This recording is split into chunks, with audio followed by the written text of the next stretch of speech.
प्रायद्वीपीय पठार। प्रायद्वीपीय पठार।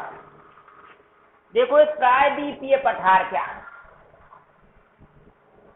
ये प्रायद्वीपीय पठार क्या है? देखो इस प्रायद्वीपीय पठार के दो भाग हो। ये पठार कहते किसे हैं? देखो भूमि का वह भाग जो कुछ सामान्य धरातल से ऊपर उठा हुआ है, इसको कहते हैं पठार। क्या कहते हैं इसको? पठार। इसको पठार कहते हैं। इसको क्या कहते हैं? पठार। ठीक है सर? अच्छा सर, इसके दो मुख्य भाग हैं।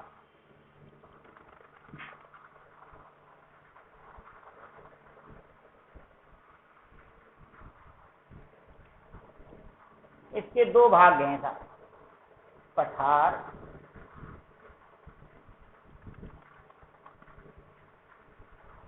मध्य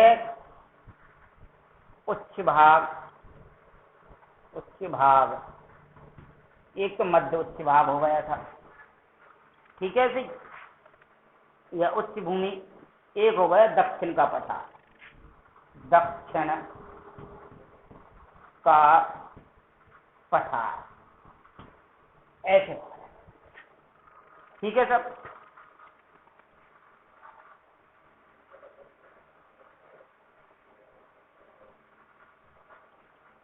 देखो ये जो पठार होगा ना, ये पठार होगा, ये बहुत ही उपजाऊ होगा साहब, उपजाऊ होगा। ये पठार बने कैसे? देखो नदियों के बारे में मैंने बताया था आपको उस दिन,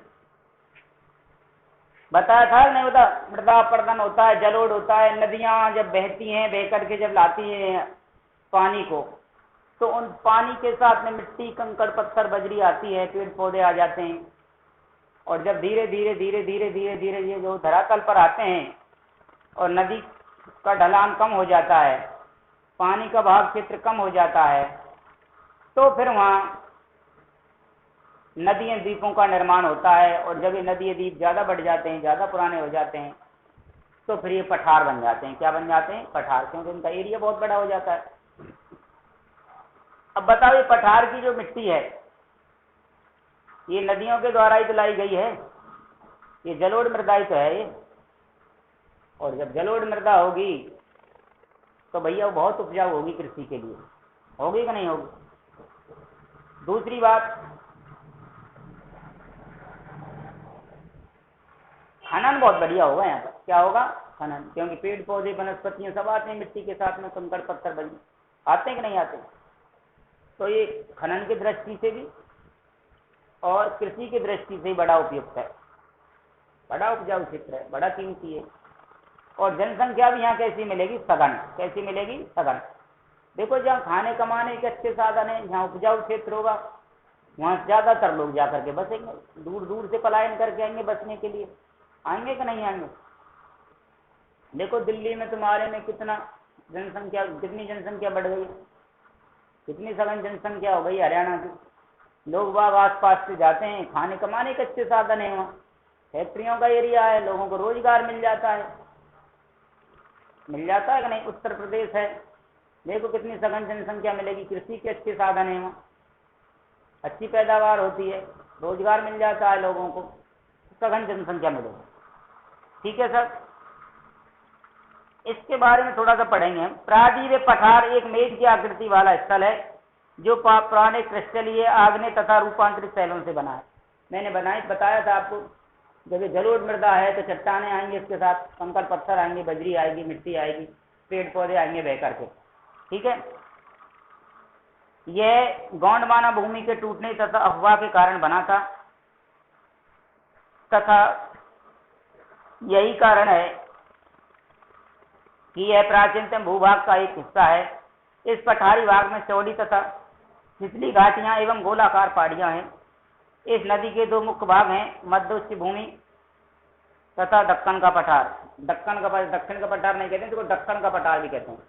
दक्षिण का, बात तो खैर ये की है, और कहते हैं इसको दक्कन का पठार। दक्कन, दक्कन का मतलब दक्षिण, ठीक है, दक्कन का पठार कहते हैं। नर्मदा नदी के उत्तर में प्रायद्वीपीय पठार का वह भाग है जो मालवा के पठार के अधिकतर भागों पर फैला है। इसे मध्य उच्च भूमि के नाम से जाना जाता है। विंध्य श्रृंखला दक्षिण में सतपुड़ा श्रृंखला तथा उत्तर पश्चिम में अरावली से घिरी है।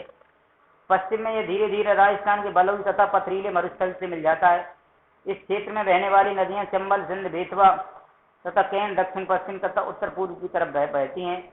इस प्रकार वे इस क्षेत्र के ढाल को दर्शाते हैं। मध्य उच्च भूमि पश्चिम में चौड़ी लेकिन पूर्व में संकीर्ण है। इस पठार के पूर्वी विस्तार को स्थानीय रूप से बुंदेलखंड तथा बंगेलखंड के नाम से जाना जाता है। इसके और पूर्व के विस्तार को दामोदर नदी द्वारा अववाहित छोटा नागपुर तथा पठार दर्शाता है। देखो, नदियों के बारे में बताएंगे जिस दिन हम नदियां पढ़ाएंगे ना, जब कि कौन सी नदियां हैं, कौन सी दिशा में बहती है, अपना जल ला करके कहाँ उड़ेल देती है और कहाँ से इसका उद्गम होता है। ठीक है, इसको नदियों का जब चैप्टर आएगा जब आपको बताएंगे। दक्षिण का वह पठार एक त्रिभुजाकार भूभाग है जिसको दक्कन का पठार है, दक्षिण का पठार कहते हैं, एक ही बात है। नर्मदा नदी के दक्षिण में स्थित है। उत्तर में इसके चौड़े आधार पर सतपुड़ा की श्रृंखला है, जबकि महादेव, कैमूर की पहाड़ी तथा मैकाल श्रृंखला इसके पूर्वी विस्तार हैं। भारत के भौतिक मानचित्र पर इन पहाड़ियों में श्रृंखलाओं की स्थिति को ज्ञात करें। जब कभी पढ़ाएंगे, नदियों को बताएंगे, तो नदियों के बारे में, ये पहाड़ और पर्वतों के मामले में भी आपको बात करेंगे। ठीक है। दक्षिण का पठार पश्चिम में ऊंचा एवं पूर्व की ओर कम ढाल वाला है। इस पठार का ये भाग उत्तर पूर्व में भी देखा जाता है, जिसे स्थानीय रूप से मेघालय, कार्बी एंगलोंग पठार तथा उत्तर कचार पहाड़ी के नाम से जाना जाता है। यह एक भैंस के द्वारा छोटा नागपुर पठार से अलग हो गया है। पश्चिम से पूर्व को 3 महत्वपूर्ण श्रृंखलाएं गारो, खासी तथा जयंतियां हैं। दक्षिण के पठार के पूर्वी एवं पश्चिमी सिरे पर क्रमशः पूर्वी तथा पश्चिमी घाट स्थित हैं। पश्चिमी घाट पश्चिमी तट के समांतर स्थित है। वे सतत हैं तथा उन्हें केवल दर्रों के द्वारा ही पार किया जा सकता है। भारत के भौतिक मानचित्र में थाल घाट, भौर घाट तथा पाल घाट की स्थिति ज्ञात है। इसको भी बताएंगे। जैसे पश्चिमी घाट पूर्वी घाट की अपेक्षा ऊंचे हैं। पूर्वी घाट के 600 मीटर के औसत ऊंचाई की तुलना में पश्चिम घाट की ऊंचाई 900 से 1600 मीटर है। पूर्वी घाट का विस्तार महानदी घाटी से दक्षिण में नीलगिरी तक है। पूर्वी घाट का विस्तार सतत नहीं है, ये अनियमित हैं एवं बंगाल की खाड़ी में गिरने वाली नदियां ने इनको काट दिया है। ये नदियों के बारे में जब चलेगा मामला जब बताएंगे आपको। ठीक है सर। अब बात आती है भारतीय मरुस्थल। भारतीय मरुस्थल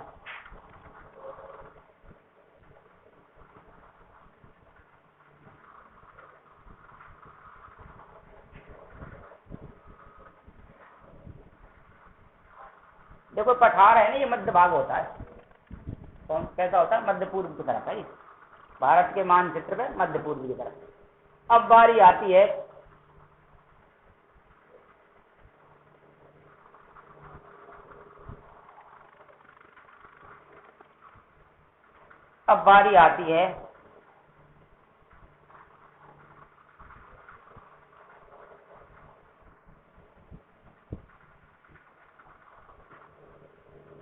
भारतीय मरुस्थल।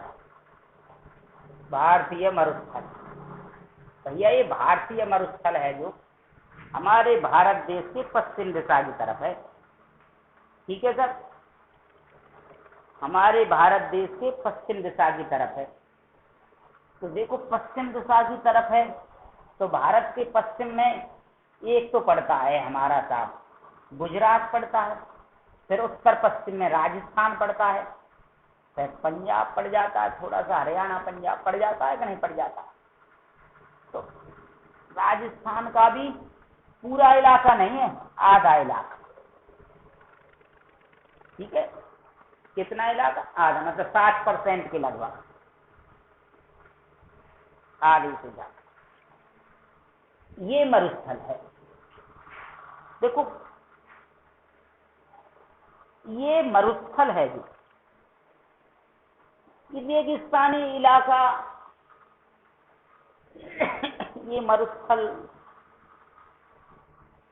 ये इसी वजह से तो है कि यहाँ ना तो पानी के अच्छे साधन है, सिंचाई की ना व्यवस्था है, बरसात भी कम होती है। जब बरसात कम होती है, पानी का कोई साधन नहीं है, नदियां नहीं है, तो इलाका सूखा की सूखा रहता है। बरसात बहुत कम होती है, कभी होती है कभी नहीं होती है। यदि सूखा की सूखा पड़ा रहता है तो भैया जब सूखा पड़ेगी, सूखा ही पड़ेगी, तो बताओ मिट्टी बिल्कुल सूख जाएगी कि नहीं सूख जाएगी? सूख जाएगी ने। देखो जब मिट्टी की सिंचाई नहीं करेंगे, खेतों की हम सिंचाई नहीं करेंगे, खेतों में बरसात नहीं होगी, तो खेतों की मिट्टी सूख जाएगी। और जब सूख जाएगी तो बिल्कुल कैसी हो जाएगी? हल्की हो जाएगी। अब हल्की हो जाएगी, देखो बरसात होती नहीं है, सिंचाई के कोई साधन नहीं है, नदियां नहीं है, पीने को भी पानी नहीं है। बड़ा दुर्भाग्य है इन लोगों का। मिट्टी बड़ी सूखी है, बहुत हल्की है। जब जब भी हवा चलती है ये सारी मिट्टी उठती है, हल्की मिट्टी है। क्यों? उपजाऊ तो है ही नहीं, पानी की मात्रा नहीं, पानी तो है ही नहीं, हुमस की मात्रा बिल्कुल नहीं है, हल्की मिट्टी है, उड़ती रहती है हमेशा। और ये जगह जगह जा करके बन जाते हैं मिट्टी के टीले। क्या बन जाते हैं? मिट्टी के टीले। जब ये मिट्टी के टीले बनते हैं, जाकर के दूर दराज के क्षेत्रों तक चले जाते हैं जब ये मिट्टी के टीले, तो ये उपजाऊ भूमि पर भी जब जाकर के ये मिट्टी को बिछा देते हैं, तो उपजाऊ प्रदेश है जो थोड़ा बहुत, वो भी धीरे धीरे अनुपजाऊ हो जाता है, वो भी मरुस्थली हो जाता है। क्योंकि मिट्टी आ जाएगी तो मिट्टी फिर वहां आकर के बिछ जाएगी। और ये मिट्टी कैसी है? इसमें हुमस की मात्रा नहीं है, अनुपजाऊ है, वो भी फिर मरुस्थल हो जाएगा, रेगिस्तान हो जाएगा। देखो आप कभी गए हों या नहीं गए तो चले जाना, कभी हमारा एक सुझाव मान लेना। जब भी आपको समय मिले, छुट्टियां मिलती हैं आपको, कोरोना नहीं है तो, और कोरोना की बीमारी चल रही है तो मत जाना भाई, तो आप घूमने के लिए जाना अपने राजस्थान में, और नागौर से पल्ली तरफ, पश्चिम की तरफ, जोधपुर की तरफ, जैसलमेर की तरफ, बाड़मेर की तरफ, बीकानेर की तरफ, यहाँ घूम करके आना था। जालौर की तरफ, पाली की तरफ, यहाँ घूम करके आना था छुट्टी के दिनों में। देखो आप वहां देखेंगे, आप दूर दूर तक चले जाओ, दूर दूर तक नजर रखो, हमको कोई पेड़ पौधा ही नजर नहीं आता है, कोई गांव ही नजर नहीं आता है, दूर दूर तक शहर नजर नहीं आते हैं, बहुत दूर दूर तक। क्यों नजर नहीं आते हैं? क्योंकि वहां पानी के तो कोई इंतजाम है ही नहीं। पानी नहीं है तो कुछ भी नहीं है, फिर कौन रहेगा वहां? ना कोई सिंचाई के साधन है, ना खेती बाड़ी का कोई मामला ऐसा है। देखो एक दिन मैंने पहले भी बताई थी आपको, जब पाठ स्टार्ट किया था, आज फिर बता रहा हूं कि पश्चिमी राजस्थान में बाड़मेर, जैसलमेर, तुम्हारे बीकानेर और ये जालौर जो जिले हैं, जोधपुर भी है, इन जिले में पीने के पानी के लिए लोग अपने घर से, मतलब अपने ढाणियों से, गांव, छोटे छोटे गांव में 10-10, 5-5 घरों के, और 10-10 किलोमीटर तक आने जाने में, 5 किलोमीटर आना, 5 किलोमीटर जाना, 8-8, 7-7 किलोमीटर तक लोग पैदल जाते हैं और पैदल ही पानी भर करके लाते हैं पीने के लिए। इतनी स्थिति खराब है। अब क्या हो रहा है, बात को वहीं लाते हैं दोबारा से, कि जब ये रेगिस्तानी इलाका है, यहाँ रेगिस्तानी इलाकों में मिट्टी के टीले हैं, तो भैया आंधी बहुत चलती है यहाँ। आंधी रात के समय में मौसम ठंडा हो जाता है, दिन में गर्मी पड़ती है खूब, तो हवा चलती है साथ, हवा चलती है रात के समय में, जब भी तो ठंड पड़ती है, हवा चलती है, तो हवा के साथ साथ वो मिट्टी उड़ती है, और मिट्टी उड़ करके उपजाऊ क्षेत्रों में भी आकर के जमा हो जाती है, अनुपजाऊ बन जाता है, मरुस्थल का आकार दिन रोज बढ़ता जाता है। अब ये जब ये मिट्टी के टीले बनते हैं ना, तो आकार सा बना देते हैं, कोई तो बन जाता है अर्धचंदाकार। देखो ऐसे ऐसा टीला बन जाएगा कोई मिट्टी का, मिट्टी का ऐसा टीला बन जाएगा साहब, अर्धचंद्राकार। ठीक है साहब, कोई ऐसा बन जाएगा साहब। ठीक है साहब, कोई ऐसा बन जाएगा। ऐसे बनते चले जाते हैं मिट्टी की चीजें।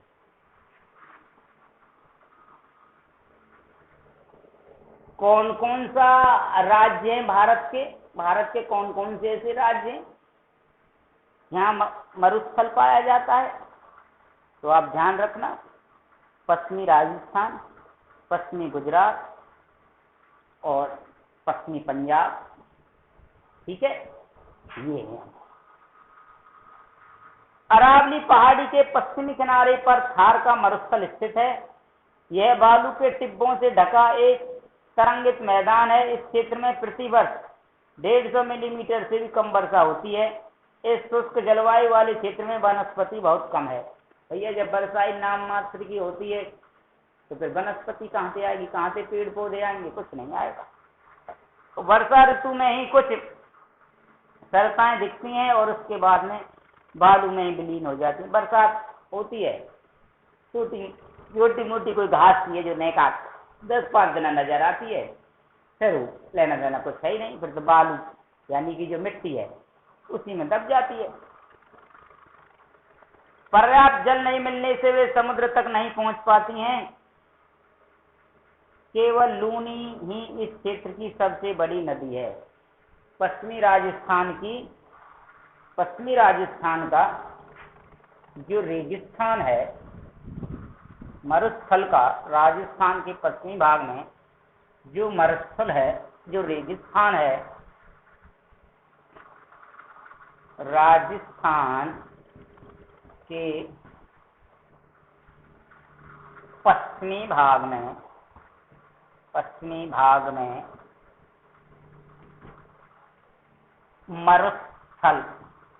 मरुस्थल है और इस मरुस्थल का नाम है थार का मरुस्थल। थार का मरुस्थल। भैया एक नदी बहती है यहाँ, एक नदी, और वो नदी है लूनी।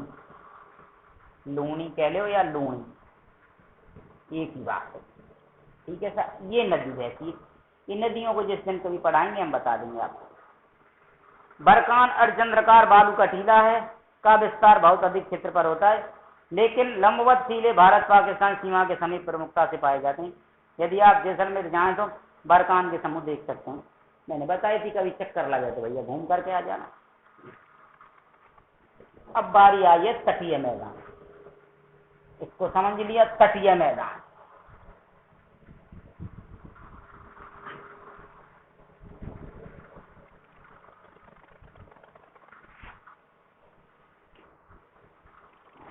तटीय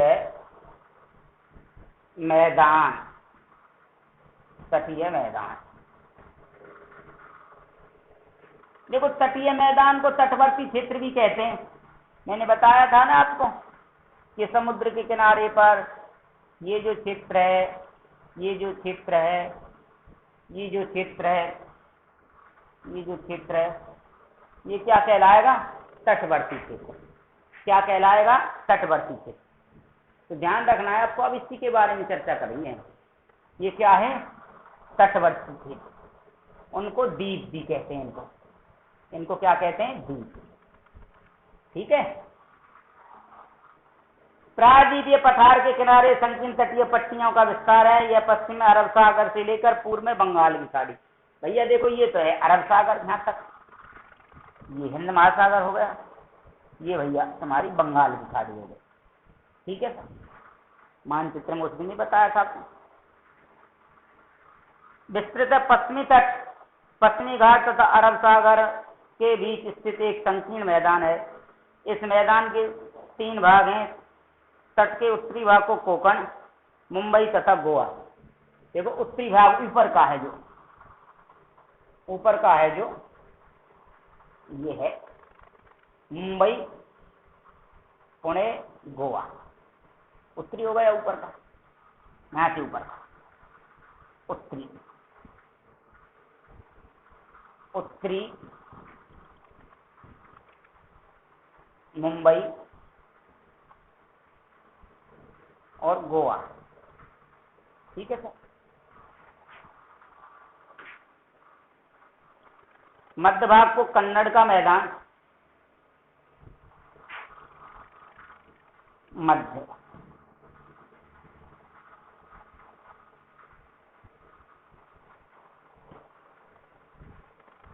कन्नड़ का मैदान, और ये कहलाएगा दक्षिणी। ये क्या कहलाएगा? दक्षिणी। उत्तरी, मध्य और दक्षिणी।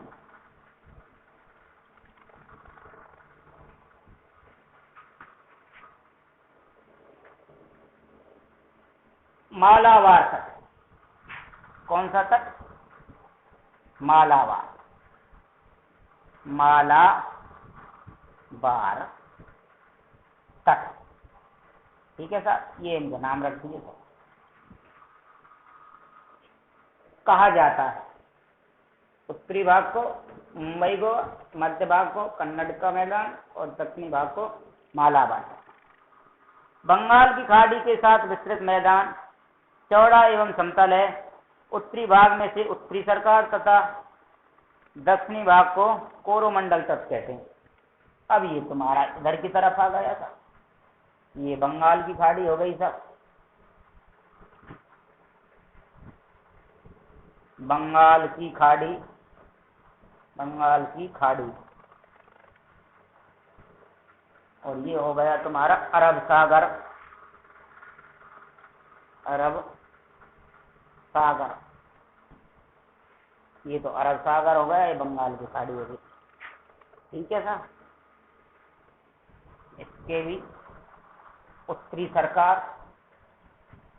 उत्तरी सरकार, इसको तो उत्तरी सरकार कहेंगे, और दक्षिण वाले को कहेंगे, और दक्षिणी वाले को कहेंगे कोरोमंडल तट, कोरोमंडल तट, कोरोमंडल, कोरोमंडल तट। ठीक है सर, ये कोरोमंडल तट हो गया।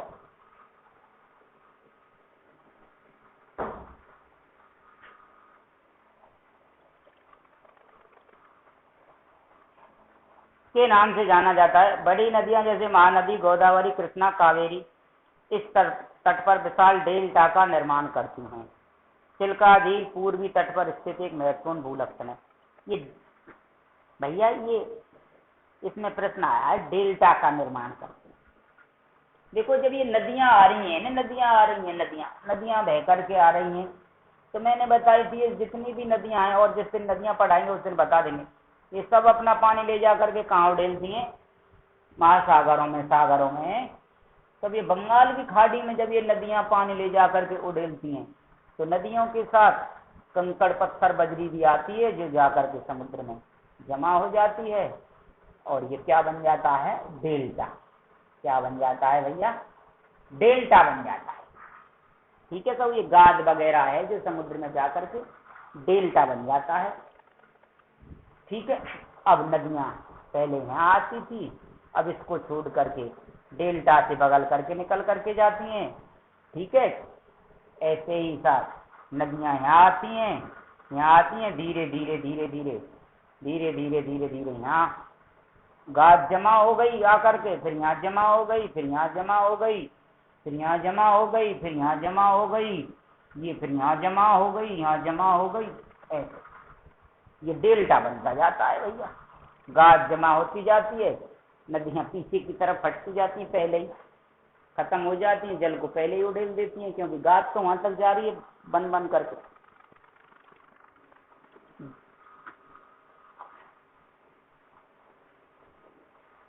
अब देखो साहब, ये मैंने बताई थी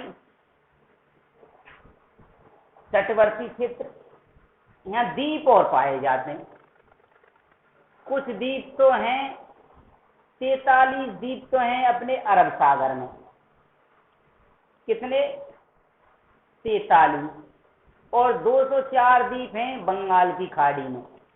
तो यूं करके 247 द्वीप हैं अपने छोटे छोटे। अंडमान निकोबार द्वीप, लक्षद्वीप हैं, नागर हवेली द्वीप, ये द्वीप हैं, चारों तरफ पानी से घिरे होते हैं। मैंने उस दिन आपको बताई थी, उसे द्वीप कहते हैं। ठीक है सर। केरल के मालाबार तट के पास स्थित लक्षद्वीप की स्थिति को ज्ञात कीजिए। जिस दिन मानचित्र पढ़ाएंगे, जिस दिन आपको बताएंगे। ठीक है सर। ये आपको सब कुछ बताया जाएगा जिस दिन पढ़ाएंगे। द्वीपों का यह समूह छोटे प्रवाल द्वीपों से बना है। पहले इनको लकाद्वीप, मिनिकॉय तथा अमीन द्वीप के नाम से जाना जाता था। 1973 में इनका नाम लक्षद्वीप रखा गया। ये भैया तुम्हारे बंगाल की खाड़ी में है।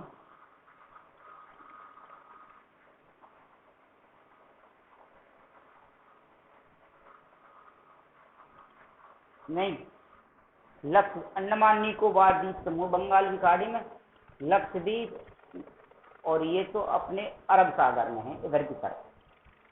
उधर तो अंडमान निकोबार द्वीप समूह वगैरह है। लक्षद्वीप तो तुम्हारा उल्ली तरफ है, अरब सागर। केरल यहाँ है तुम्हारा।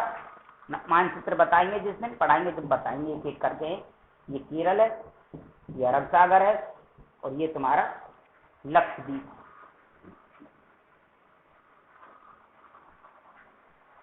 यह 32 वर्ग किलोमीटर के छोटे से क्षेत्र में फैला है। कारावती द्वीप लक्षद्वीप का प्रशासनिक मुख्यालय है। इस द्वीप समूह पर पाइप तथा जंतु के बहुत से प्रकार पाए जाते हैं।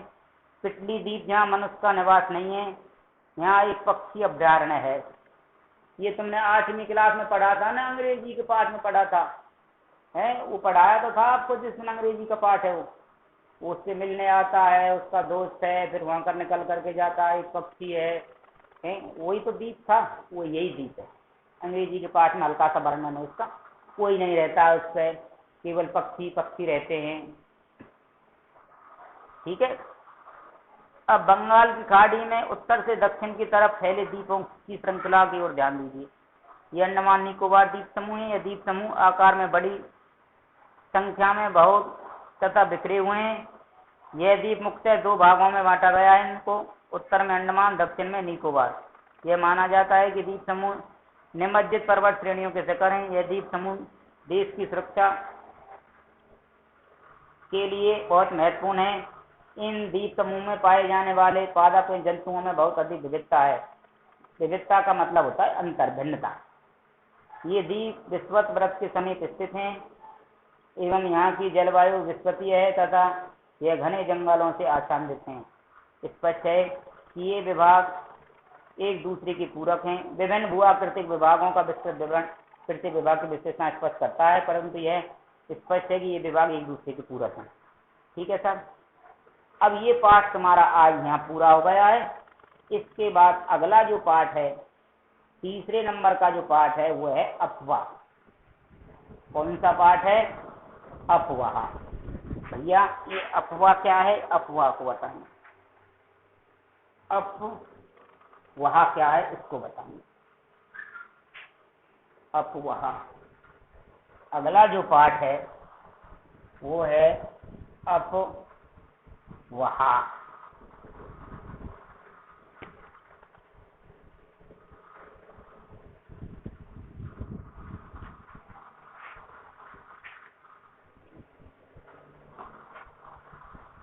अफवाह ये पाठ है तुम्हारा तीसरा, ये चलेगा। ठीक है। पहली बात, अब कुछ काम की बात और करते हैं विषय से थोड़ा सा हट करके। देखो क्लास आपकी चालू हो गई है 9th क्लास की, और जिन भैया बहनों ने अभी क्लास अटेंड करना शुरू नहीं किया है अपने फोन पर, वो बड़े गंभीरता से समझें बात को। देखो सभी बच्चे पढ़ रहे हैं घर पे, ज्यादा हम आपका समय भी खर्च नहीं कर रहे हैं और सभी पढ़ रहे हैं। केवल आप ही ऐसे हैं जो पढ़ने में थोड़ी सी लापरवाही दिखा रहे हैं। पढ़ने की आदत बनाओ। यदि आपके पास वो फोन नहीं है जिसमें ये क्लासें चलती हैं टच वाला, तो अपने किसी साथी के पास बैठ करके इसका अध्ययन करें। बहुत कीमती चैप्टर चल रहे हैं तुम्हारे, पढ़ाई से संबंधित ही चल रहा है मामला। यहाँ आपको विशेष ध्यान देना है। देखो अनावश्यक कोई आपको परेशान नहीं कर रहा है, हम भी आपको अनावश्यक परेशान नहीं कर रहे हैं। यदि आप कल्पना करके सोचो, आप स्कूल आते जब आपका पूरा समय नहीं निकलता, 12-1 बजे तक छुट्टी होती है आपकी, जब तक कि आप स्कूल में नहीं रुकते, तो अब आपसे आधा घंटा का जो मामला चल रहा है, घर पे बैठ के बड़े आरामी से अध्ययन करें आप। आपको आदत बनानी ही पड़ेगी। यदि आदत आप अभी बना लेंगे तो बहुत फायदा है, और यदि आदत नहीं बनाओगे तो फिर देखो नुकसान है। हम बार बार आपसे कह चुके हैं, फिर आपसे आज विनम्र निवेदन कर रहे हैं, परिस्थिति को समझो भाई। सभी बच्चे पढ़ रहे हैं, सभी स्कूलों में पढ़ाई शुरू हो गई है, और कल भी हमने कुछ ऐसा सुना था कि आप 9th क्लास के बच्चों ने अभी क्लासें लेना शुरू नहीं किया है। भाई आपको क्लास लेनी ही पड़ेंगी। जब आपका पढ़ने का विचार है, तो पढ़ने का इरादा है, तो बार बार संस्था फोन कर रही है आपको, स्कूल मैनेजमेंट की तरफ से बार बार आपको कॉल जा रही है, और आप ध्यान नहीं दे रहे हैं, तो विशेष ध्यान देना है आपको। ठीक है, हाँ बिल्कुल क्लास लेनी है आपको। यदि आपके पास फोन की सुविधा नहीं है तो अपने साथी से, अपने पड़ोस में ही या किसी दोस्त के पास, वहाँ आपको समय निकालना ही पड़ेगा पढ़ाई के लिए। उस दिन भी मैंने आपसे कहा था, सामाजिक ज्ञान विषय के लिए अब आपकी भूगोल जो चल रही है, एक मानचित्र तो आपको खरीदना ही पड़ेगा। मानचित्र को खोल करके बैठ जाइए। जैसे जैसे हम पढ़ाते हैं, समझाते हैं, लिखाते हैं, उनको नोट भी करते चलिए और उनको मिलान भी करते चलिए। ठीक है, हाँ आज केवल इतना ही। कल अफवाह को पढ़ाएंगे क्या होता है,